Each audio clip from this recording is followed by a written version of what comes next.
chronique du patrimoine.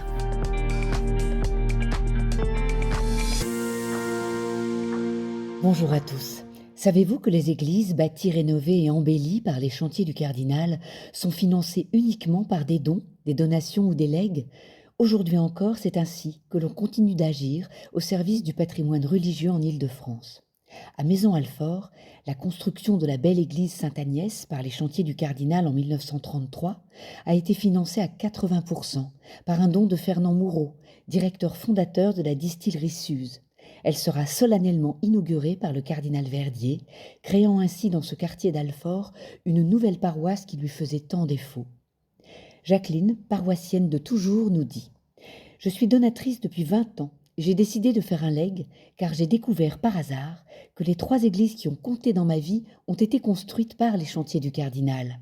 Saint-Yves des 4 août à La Courneuve où j'ai été baptisée et fait ma communion.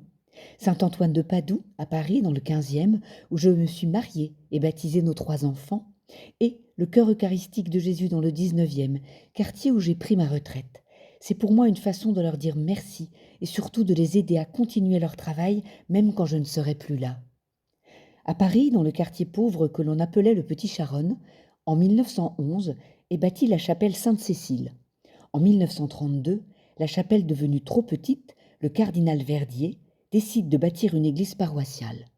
La réalisation fut facilitée par l'intervention de la veuve de M. Dumay, prénommée Gabrielle, qui donna 800 000 francs de l'époque, soit plus de 500 000 euros actuels. En remerciement de ce geste généreux, la nouvelle église fut dédiée à Saint Gabriel, et elle est toujours un phare au cœur de ce quartier. Voici enfin ce qu'André et Marie-Jeanne de Sceaux ont déclaré. Avec ma femme, on a l'habitude d'aller à la messe à l'église Saint-Stanislas des Blagies. Lors d'une messe de fin de travaux, on a appris qu'elle avait été bâtie par les chantiers du cardinal et qu'ils avaient financé les récents travaux. Alors on a découvert tout ce que font les chantiers et on a l'intention de faire une donation en leur faveur. On en a parlé à nos enfants, ils sont d'accord. On veut, dans le temps, continuer à soutenir cette œuvre magnifique. Merci à vous tous qui donnez déjà ou qui donnerez un jour au chantier du cardinal. Et à bientôt dans une nouvelle chronique.